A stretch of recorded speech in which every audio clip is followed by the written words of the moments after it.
Trans पढ़ा था, है ना।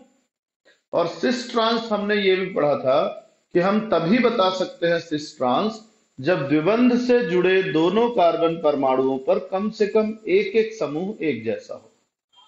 अब अगर मान लो दोनों ही कार्बन पे जो समूह है वो एकदम अलग अलग है, किसी का किसी से कोई लेना देना ही नहीं है, जैसे C डबल बॉन्ड C, इसमें H हो, OH हो, इसमें CH3 हो और Cl हो, कोई समूह किसी से नहीं मैच कर रहा है। ऊपर वाले में क्लोरीन और CH3 है, नीचे वाले में हाइड्रोजन और OH है, तो यहां हम सिस ट्रांस नहीं बता सकते। तो इस तरह के एल्कीन या इस तरह के यौगिक जिनमें द्विबंध से जुड़े दोनों कार्बनों के सभी समूह एक एक दूसरे से भिन्न होते हैं, इनके नाम के लिए हम EZ नामकरण की पद्धति अपनाते हैं। EZ नामकरण। ई जो है ये इंटेजेजन कहलाता है। इंग्लिश एक्चुअल में रोमन वर्ड है या जर्मन वर्ड है। इंटेजेजन का मतलब होता है विपरीत। इसके लिए हम इस्तेमाल, जो हिंदी का वर्ड है वो क्या है, विपरीत। और जेड का मतलब है समान, समकक्ष, ठीक है ना।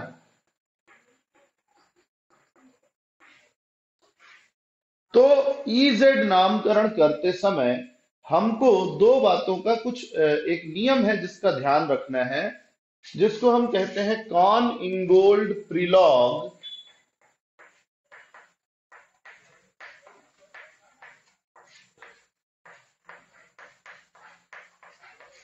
का वरीयता का नियम। वरीयता का नियम। वरीयता मतलब क्या होता है? वरीयता मतलब होता है प्रेफरेंस, महत्व देना, है ना। चार समूह है, ज्यादा महत्वपूर्ण है तो नंबर 1, कम महत्वपूर्ण है तो नंबर 2, उससे भी कम महत्वपूर्ण है तो 3, इस तरीके से क्रम देना। तो जब हम ये कहेंगे कि इसकी वरीयता अधिक है, इसका मतलब वो 1 नंबर पे है या 2 नंबर पे है, ऐसा। तो जिसका नंबर कम है उसकी वरीयता क्या होती है, ज्यादा होती है, उसका महत्व अधिक होता है। तो वरीयता के निर्धारण के लिए सबसे पहला नियम है जिसका परमाणु भार अधिक है, अधिक, उसकी वरीयता भी अधिक होगी। वरीयता भी अधिक होगी। जैसे एग्जाम्पल के लिए कार्बन डबल बॉन्ड कार्बन में एक तरफ क्लोरीन है, एक तरफ हाइड्रोजन है। अब हाइड्रोजन का परमाणु भार होता है 1 और क्लोरीन का परमाणु भार होता है 35.5। तो नियमतः इन दोनों में ज्यादा भारी कौन है? इन दोनों में ज्यादा भारी है क्लोरीन। तो क्लोरीन ज्यादा प्राथमिकता यानी 1 नंबर होगा और हाइड्रोजन अपने आप क्या हो जाएगा, 2 नंबर। अगर हम दो चीजों में तुलना कर रहे हैं तो ज्यादा महत्वपूर्ण कौन हो गया, क्लोरीन। तो वरीयता उसको 1 नंबर की दे दी, जो कम वह महत्वपूर्ण है उसकी कम वरीयता होगी, वो 2 नंबर हो गया। अच्छा, दूसरा, यदि कार्बन से जुड़े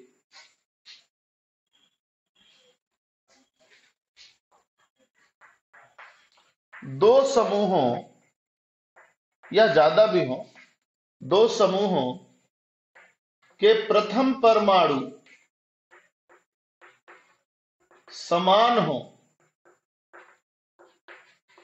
तब अगले परमाणु के भार के आधार पर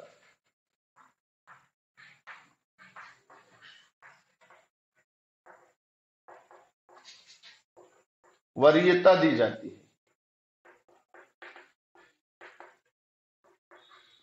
जैसे एक उदाहरण, C डबल बॉन्ड C, मैं एक ही पे बता रहा हूं आपको। एक तरफ CH3 है और एक तरफ मान लो CH2OH है।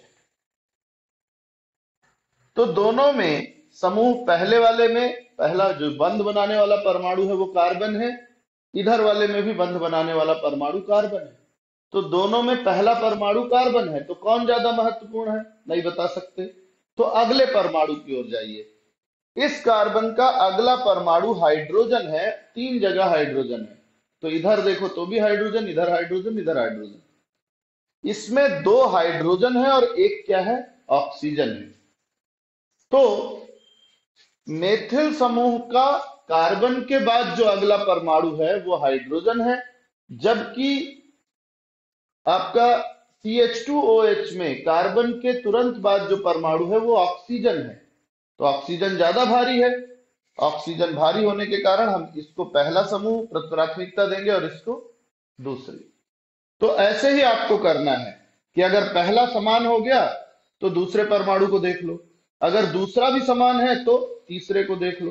तो जहां आपको भारी मिल जाए वो प्राथमिकता में आ जाएगा। अब इसमें कुछ और बातें ध्यान रखनी है। तीसरा नियम कहता है कि द्विबंध से जुड़ा ऑक्सीजन या त्रिबंध से जुड़ा कोई परमाणु 2 व 3 परमाणुओं के बराबर माने गए हैं। परमाणुओं के बराबर माने जाते हैं।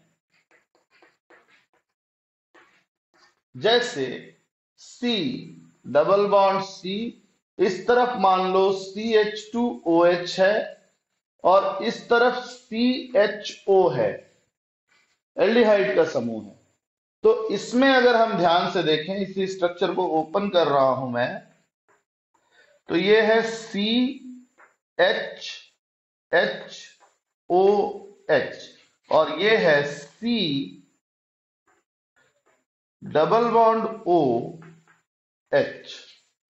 इसका मतलब ये है कि हमारे जो डबल बॉन्ड वाला कार्बन है उसके इस तरफ कार्बन, इस तरफ भी कार्बन, तो पहला परमाणु समान है। अगला परमाणु इसमें ऑक्सीजन है, इसमें भी ऑक्सीजन है, लेकिन यहां सिंगल बॉन्ड से जुड़ा हुआ है और यहां डबल बॉन्ड से। तो डबल बॉन्ड के ऑक्सीजन को हम 2 ऑक्सीजन मान लेंगे, तो ये भारी हो गया। ये कितने ऑक्सीजन के बराबर माना गया, 2 ऑक्सीजन के बराबर। तो ये समूह ज्यादा भारी हो गया, इसलिए इसको प्राथमिकता में नंबर 1 और इसको प्राथमिकता में नंबर 2 देंगे। ठीक है ना।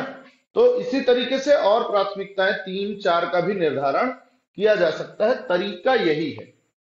तो आपको तीनों नियम, हाँ जी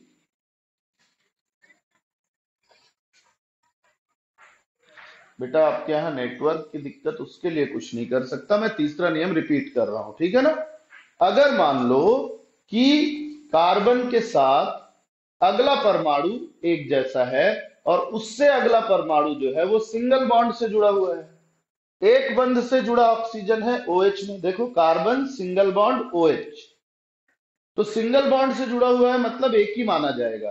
तो एक ऑक्सीजन का परमाणु भार 16, लेकिन इधर वाले कार्बन में डबल बॉन्ड से ऑक्सीजन जुड़ा हुआ है एक ही, पर नियम कहता है चूंकि वो डबल बॉन्ड से जुड़ा हुआ है इसलिए उसको 2 बार मानिए। तो 2 बार मानिए मतलब कितना ऑक्सीजन हो गया, 2 ऑक्सीजन के बराबर माना गया।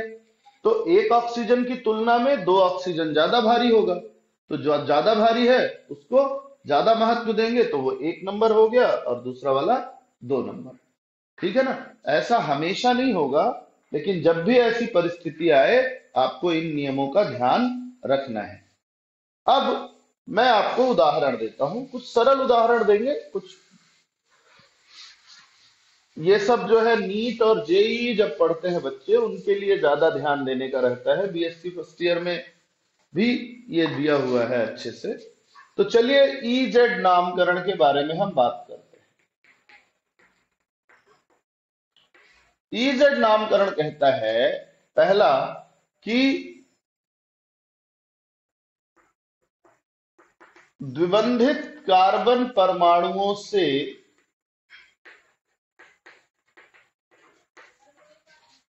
जुड़े समान वरीयता वाले समूह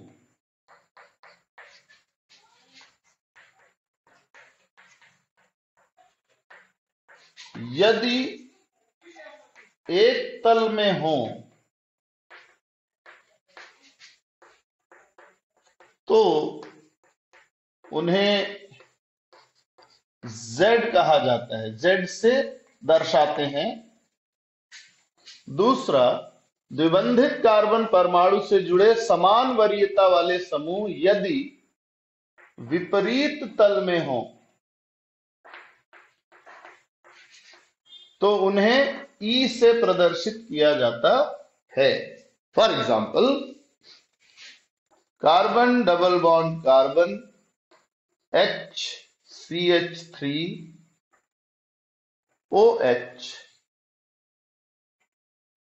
और यहां मान लो Cl। ठीक है, तो अब ध्यान से देखो, पहले कार्बन को देखेंगे। पहले कार्बन में इसमें CH3 C से जुड़ा है तो 1 नंबर, ये H से जुड़ा है तो ये 2 नंबर। वरीयता दे दी हमने पहले वाले के लिए। अब नीचे वाले कार्बन में आओ। नीचे वाले कार्बन में क्लोरीन परमाणु भार 35.5, इधर ऑक्सीजन जुड़ा हुआ है 16, 35 भारी होता है इसलिए ये 1 नंबर, और O को क्या दे देंगे, OH को 2 नंबर। अब आप देखो, 1 नंबर वाले एक तरफ हैं, 2 नंबर वाले एक तरफ हैं, तो समान दिशा में है इसलिए ये हो जाएगा Z। जो भी इसका नाम होगा Z लिखने के बाद उस नाम को लिखेंगे। जबकि अगर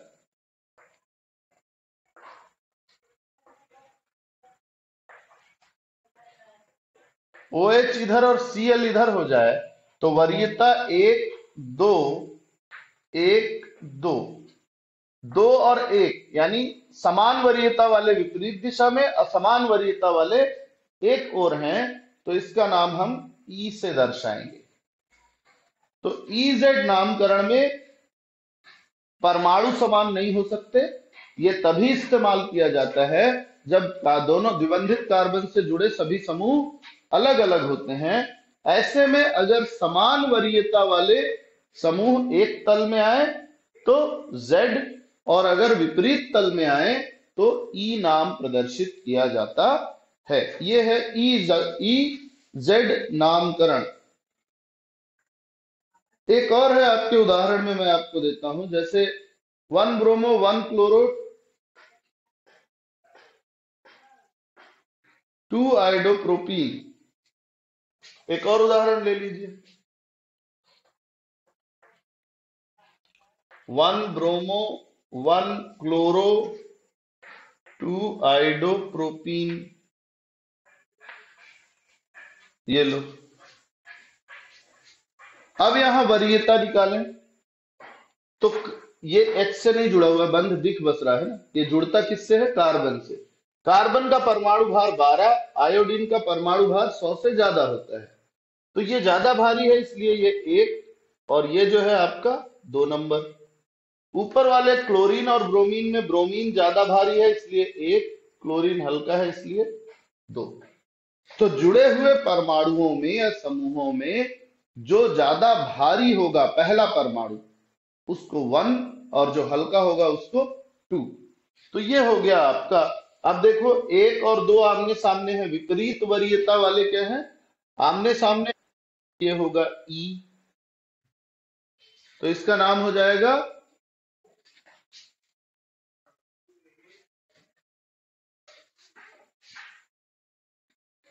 E1 bromo 1 chloro 2 आइडो propene, E लिख के। इसी तरह Z होता तो Z लिख के। ठीक है, तो ये हो गया हमारा EZ नामकरण। आप वरीयता के क्रम को ध्यान से देखेंगे क्योंकि एक क्लास के बाद वो फिर से काम आएगा। EZ नामकरण का आप चाहे तो स्क्रीनशॉट ले लीजिए, बेसिक शुरू की 2 लाइनें ध्यान रखेंगे। इसके बाद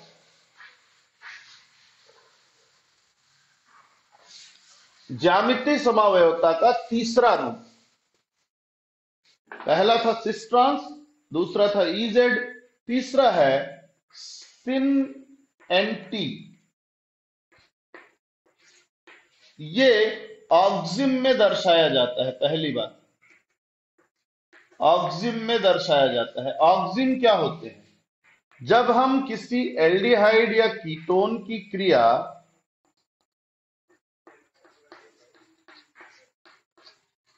हाइड्रोक्सिल एमीन से करते हैं या हाइड्रोक्सी एमीन से करते हैं तो ये बना लेता है ऑक्सिम। तो एल्डिहाइड से होगा तो एल्डोक्सिम बनाएगा,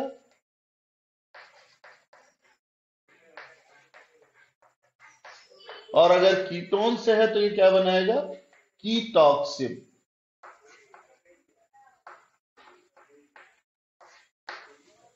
तो एल्डिहाइड और कीटोन दोनों को हम C डबल बॉन्ड O से दर्शाते हैं। हाइड्रोक्सिल एमीन NH2OH होता है, मैंने H2 को इधर दर्शाया, OH2 बाहर निकाल देना है, आपको मिल जाएगा C डबल बॉन्ड NOH। यह है ऑक्सिल। अब इन दोनों जगहों पे आपकी मर्जी, आप हाइड्रोजन जोड़ सकते हैं या कोई मेथिल या एथिल या एल्किल कोई भी समूह दोनों साइड जोड़ सकते हैं। अब ध्यान से देखिए, सबसे पहले एल्डोक्सिम में मैं एल्डोक्सिम में लेता हूं एसिटाल्डिहाइड का ऑक्सिम यानी CH3 C double bond NOH H, या इसी को ऐसा भी लिख सकते हैं CH3 CH double bond N। इस बार OH की दिशा हमने बदल दी।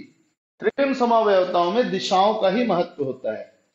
अब आप देखें H और OH एक ही दिशा में है, तो अगर एल्डोक्सिम में H और OH एक ही दिशा में है तो ये सिन एल्डोक्सिम कहलाएगा।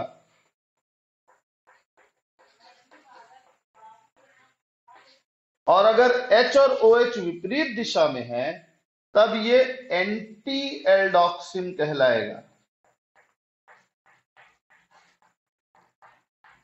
तो एल्डिहाइड में यानी एल्डोक्सिम में सिन और एंटी पहचानना बहुत आसान है कि डबल बॉन्ड से जुड़े नाइट्रोजन का OH समूह अगर हाइड्रोजन की ओर है तो सिन, और हाइड्रोजन से विपरीत दिशा में है तो एंटी। एकदम सिंपल है।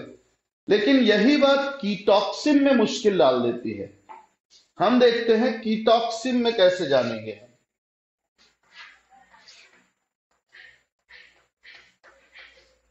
कीटॉक्सिम, अब कीटॉक्सिम में होता यह है कि एक तरफ CH3 है, एक तरफ CH2CH3 यानी कि C2H5 है, N का OH इधर है। तब क्या करेंगे? यहां तो हाइड्रोजन है नहीं। जब यहां हाइड्रोजन है नहीं तब इसका नाम आप किस रूप में लिखते हैं? तो देखिए, एल्डिहाइडों के नाम लिखने का जो सामान्य तरीका है उसमें एक तरफ का एल्किल समूह, फिर दूसरे तरफ का एल्किल समूह और कीटोन लिख देते हैं। जैसे इसका नाम होगा मेथिल एथिल कीटॉक्सिम, या आप एथिल मेथिल कीटॉक्सिम भी लिख सकते हैं, क्योंकि IUPAC नामकरण तो है नहीं। तो आप मेथिल एथिल कीटॉक्सिम या एथिल और मेथिल कीटॉक्सिम लिखेंगे, इसी पे निर्भर करेगा। अब आप देखो कि OH जो है वो C2H5 यानी 2 कार्बन वाले की दिशा में है, मेथिल समूह से दूर है। तो इसको हम अगर एंटी लिखें, एंटी मेथिल, मेथिल के एंटी स्थिति में है, मेथिल एथिल कीटॉक्सिम।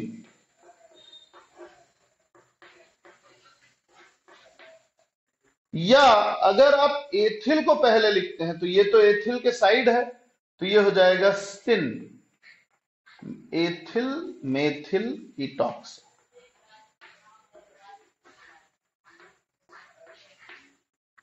तो आप एल्किल समूह में किस एल्किल समूह को पहले लिख रहे हैं उसके आधार पे आप देखेंगे कि अगर आपका समूह उस एल्किल समूह के OH समूह अगर उसी एल्किल समूह के साइड है तो सिन वर्ड यूज करेंगे, और अगर उससे दूर है तो एंटी यूज करेंगे।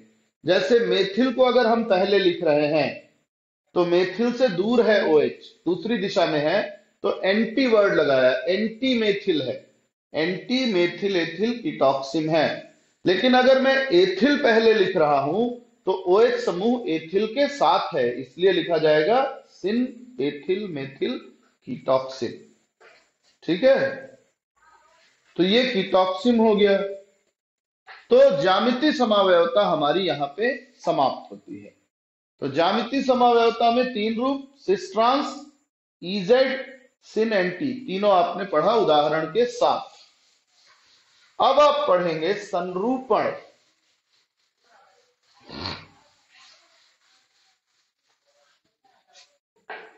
अगली चीज है संरूपण समावयवता। संरूपण समावयवता एल्केनों द्वारा प्रदर्शित की जाती है।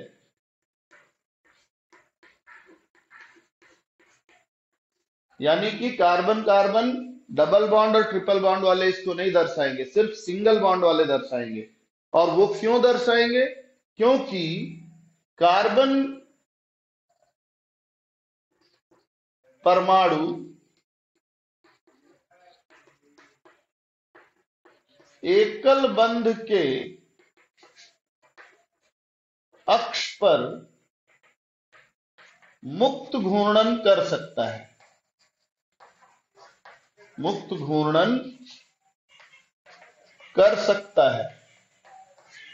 और जब ये मुक्त घूर्णन कर सकता है तब क्या होगा, थोड़ा सा समझने की कोशिश करेंगे तो बात समझ में आ जाएगी, कोई बहुत डिफिकल्ट बात नहीं है। सपोज कीजिए ये अपन इस तरीके से उंगली बना लें, अपने अपने अपने में बना लीजिए आप लोग, और ये एक बॉन्ड है, ये हमारा कार्बन परमाणु है, और ये अंगूठा आपका एक बंध, ये दूसरा समूह, ये तीसरा समूह, ठीक है ना, ये 3 समूह। और ये जो बंध है ये दूसरे कार्बन के साथ जुड़ गया। दूसरे कार्बन में भी कितने समूह हैं? 3, 1 2 3। तो कार्बन कार्बन आपस में जुड़ गए। अब ये कार्बन कार्बन अगर ऐसे दिखाया जाए तो ये मैं इसको घुमा सकता हूं, देखो ये घूम सकता है, बंध नहीं टूटेगा। लेकिन अभी देखो ये उंगलियां एकदम आमने सामने हैं, अगर मैं इसको थोड़ा सा भी घुमा दूं तो उंगलियों के बीच की दूरी क्या हो जाएगी? बदल जाएगी। तो इसका मतलब ये हुआ कि जब कार्बन परमाणु अपने बंध अक्ष के परितः मुक्त घूर्णन करता है तो उसमें जुड़े हुए समूह या उससे जुड़े हुए समूहों की आपेक्षिक व्यवस्था, त्रिविम्य व्यवस्था में परिवर्तन आता है, और इससे अनेक संरचनाओं का निर्माण होता है। और इन अनेक संरचनाओं को हम नाम देते हैं संरूपी संरचनाएं, और ये घटना कहलाती है संरूपण। ठीक है, तो ये ज्यादा अच्छा होगा कि हम एक उदाहरण से समझें। मान लीजिए हमारा उदाहरण पहला है एथेन, यही आपके में पूछता है ज्यादा करके। एथेन का सूत्र है CH3 बॉन्ड CH3। इसको हम 2 तरीके से दर्शा सकते हैं, इनको दर्शाने के 2 तरीके हैं। पहला तरीका है न्यूमैन का तरीका, तो इसको न्यूमैन प्रोजेक्शन बोलते हैं।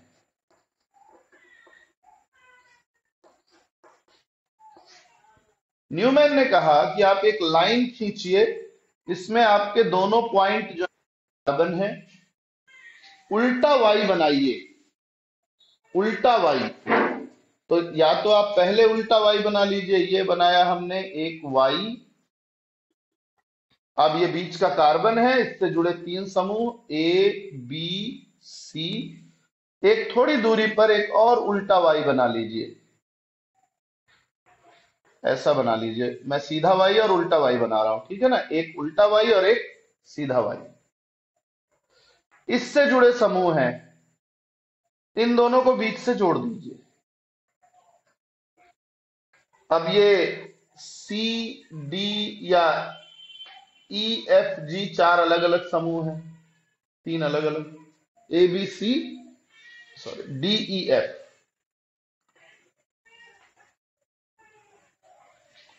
इस तरीके से प्रदर्शित करना ये कहलाता है न्यूमैन का तरीका, न्यूमैन प्रोजेक्शन। अब आप ध्यान से समझिए, इसमें इसको हम और कैसा लिख सकते हैं, इसी को हम लिख सकते हैं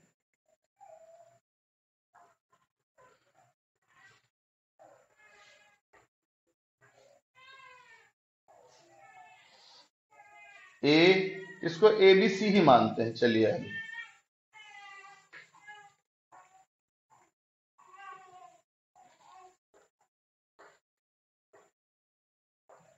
नीचे वाले को ध्यान देंगे, नीचे वाली संरचना में ए और ए एकदम आमने सामने है, बी और बी भी आमने सामने है, और सी भी आमने सामने है। तो इस तरीके से जब ये एकदम आमने सामने होंगे तो ये रूप कहलाता है ग्रसित रूप। पर हमने क्या किया, सामने वाले कार्बन को 120 डिग्री पे ऐसे घुमा दिया। घुमाने से क्या हुआ कि जो ए ऊपर था वो ए कहां चला गया, नीचे चला गया। ए नीचे चला गया तो बी यहां आ गया और सी यहां। अब आप देखो ए और ए की दिशा क्या हो गई, एकदम अपोजिट हो गई। तो ये कहलाता है सांतरित रूप। सांतरित क्या है वो समझाता हूं मैं आपको।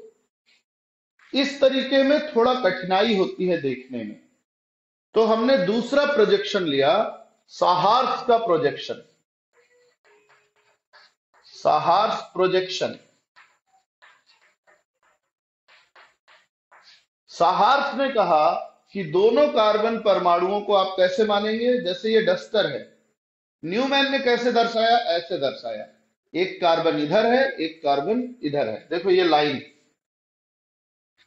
लेकिन साहार्स ने कहा नहीं भाई ये तरीका ठीक नहीं है, ऐसे दर्शाओ, एक कार्बन सामने एक कार्बन पीछे। दिख रहा है आपको, पीछे वाला कार्बन नहीं दिखेगा, सामने वाला कार्बन पीछे वाले को ढक लेता है।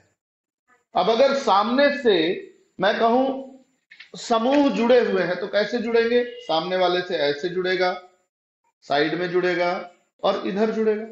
ऐसे ही पीछे वाले में ऐसे जुड़ेगा, ऐसे जुड़ेगा और ऐसे जुड़ेगा। तो हम इसको दर्शाते हैं, ध्यान से देखें। इन्होंने कहा सामने वाले कार्बन को बिंदु से दर्शाइए और उससे जुड़े 3 समूहों को 120 डिग्री की दूरी पर रख दीजिए। अब ये कार्बन है, पहला कार्बन, उससे 3 हाइड्रोजन जोड़ दिया हमने। पीछे वाले कार्बन को एक गोले से दर्शाइए, पीछे वाला कार्बन, और उससे जुड़े हाइड्रोजन को भी आपको क्या करना है, सीधा उससे जोड़ते हुए दर्शाना है।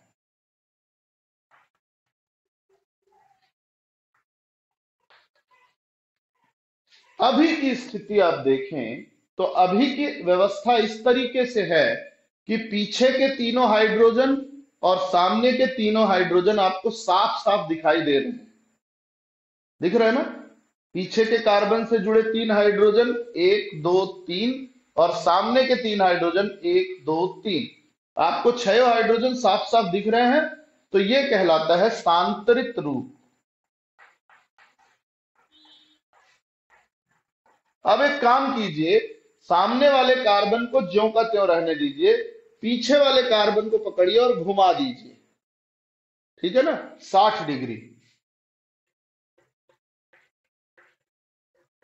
जब आप 60 डिग्री घुमाएंगे इधर, तो ये हाइड्रोजन इसके पीछे आ जाएगा, ये वाला इसके पीछे और ये वाला इसके पीछे, यानी एक दूसरे के पीछे आ जाएंगे। तो सामने वाले को तो हम ज्यों का त्यों बनाएंगे, सामने वाले के 3 हाइड्रोजन ने अपनी जगह नहीं बदली है। पीछे वाले के हाइड्रोजन अब इनके पीछे चले गए हैं, जो आपको दिखाई नहीं देंगे, तो मैं उसको डॉटेड लाइन से दर्शा रहा हूं। तो ऐसी स्थिति में क्या होता है, जब घूर्णन करते हुए कार्बन के समूह एक दूसरे के पीछे छिप जाते हैं, यानी सामने वाले के समूहों के पीछे छिप जाता है पीछे वाले का समूह, तो इसको कहते हैं ग्रसित रूप। इसको नाम दिया गया ग्रसित रूप, ठीक है। सांतरित रूप में पीछे और आगे के समूह स्पष्ट रूप से दृष्टिगोचर होते हैं, एक दूसरे के आमने सामने नहीं होते। लेकिन क्योंकि कार्बन परमाणु क्या होता है, लगातार अपने अक्ष पर घूम सकता है, तो होगा ये कि जैसे ये दो समूह हैं, अभी आमने सामने है, तो आपको ये नहीं दिखाई देगा अंगूठा मेरा पीछे वाला। लेकिन अगर मैं थोड़ा सा घुमा दूं तो देखो पीछे वाला दिखने लगा। तो ये ग्रसित रूप हुआ, और ऐसे घुमा दिया तो ये क्या हो गया, सांतरित रूप। ये ग्रसित हो गया, ढक गया, नहीं दिख रहा है आपको, और ये घुमा दिया तो दिखने लगा। समझ में आई बात? तो ये रूप हो गया। ये हो गया हमारा एथेन में। अब ऐसा ही एक और उदाहरण लेते हैं। एथेन में संरूपण को समझाइए, सहार्स प्रोजेक्शन बहुत बढ़िया है। अब हम ब्यूटेन में समझेंगे।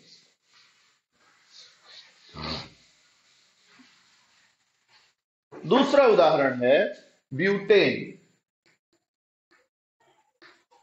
तो ब्यूटेन में क्या खास है? यह है CH3 CH2 CH2 CH3। हम बीच वाले दो कार्बन को हमारा कार्बन परमाणु मानते हैं। अब ध्यान देंगे कि पहले वाले जो हमने दो कार्बन सेलेक्ट किया है, इस कार्बन से क्या क्या जुड़ा हुआ है, दो हाइड्रोजन एक मेथिल समूह। इस कार्बन से क्या जुड़ा हुआ है, दो हाइड्रोजन और एक मेथिल समूह। तो जब हम इसको सहार्स के तरीके से दर्शाएंगे तो हम ऐसा लिखेंगे, सामने वाले का एक मेथिल समूह, दो हाइड्रोजन, पीछे वाले का एक मेथिल समूह और उसके दो हाइड्रोजन। अभी हमने दोनों ही मेथिल समूह एक दूसरे से 180 डिग्री की दूरी पे हैं और एकदम साफ साफ दिखाई दे रहे हैं, इसलिए यह कहलाता है पूर्ण सांतरित अवस्था। पूर्ण सांतरित, इससे ज्यादा दूर नहीं हो सकता है समूह। 60 डिग्री घुमाते हैं, 60 घुमाने पे, हाँ जी, पूर्ण सांतरित। दो ही रूप है बेटा, सांतरित और ग्रसित। पूर्ण सांतरित और पूर्ण ग्रसित, और बाकी दो फॉर्म और मिलेंगे। तो अगर हम इसको 60 डिग्री घुमाएं तो ध्यान देंगे क्या होगा, सामने वाला समूह ज्यों का त्यों रहेगा, पीछे वाले को घुमा रहे हैं ना, तो पीछे वाला ये CH3 इस हाइड्रोजन के पीछे चला जाएगा, ये वाला हाइड्रोजन मेथिल समूह के पीछे चला जाएगा, और ये हाइड्रोजन हाइड्रोजन के पीछे आ जाएगा। तो आपको क्या मिलेगा, सामने वाला के पोजीशन में कोई परिवर्तन नहीं करना है, पीछे वाला मेथिल समूह इसके पीछे आ गया है, हाइड्रोजन इसके पीछे आ गया है, और दूसरा हाइड्रोजन इसके पीछे चला गया है। तो ये हाइड्रोजन तो छोटा है, यानी जैसे अगर मैं कहूं कि ये आमने सामने दो अंगूठे रख दिए तो ढक गया, ठीक है।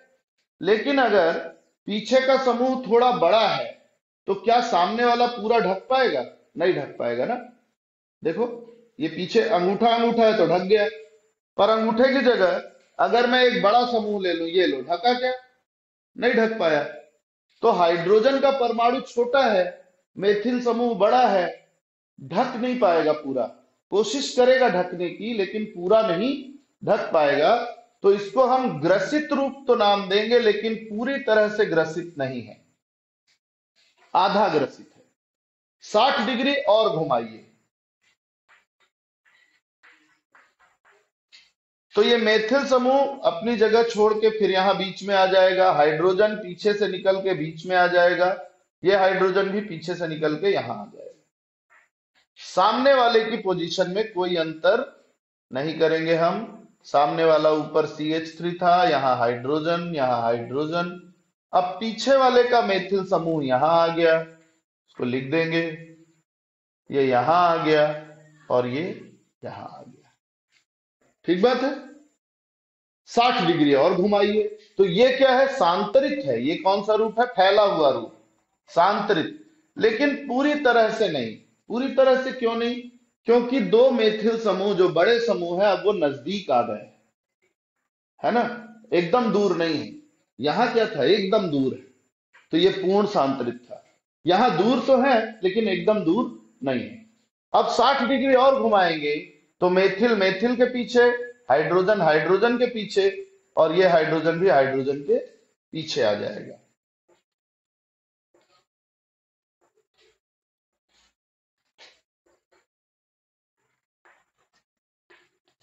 और अब पीछे का मेथिल समूह पूरी तरह से ढक जाएगा इस मेथिल से, हाइड्रोजन हाइड्रोजन से ढक जाएगा, और ये हाइड्रोजन भी हाइड्रोजन से ढक जाएगा।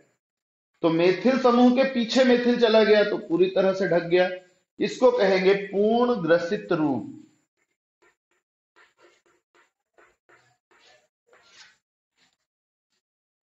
तो इस तरीके से ब्यूटेन में 4 संरचनाएं बनती हैं। 4 संरचनाओं में ये वाला जहां दोनों समूह सबसे ज्यादा दूर है सबसे स्थायी होता है। पूर्ण सांतरित सबसे स्थायी संरचना है, क्योंकि पूर्ण सांतरित में दोनों मेथिल समूह सर्वाधिक दूरी पर हैं, स्थायित्व की बात करें। और पूर्ण ग्रसित जो है वो सबसे कम स्थायी है, वो सबसे लास्ट में जाएगा। बच गया कौन, ग्रसित सांतरित। इनको हम स्क्रू या गाउच संरचना के नाम से जानते हैं। स्क्रू या गाउच संरचना का मतलब होता है ऐसी संरचना जो न तो पूर्णतः ग्रसित है और न ही पूरी तरह से सांतरित है, बीच की है। तो इन दोनों में ज्यादा स्थायी होगा सांतरित, और इनमें कम स्थायी होगा ग्रसित, और ग्रसित से भी कम स्थायी होगा पूर्ण ग्रसित।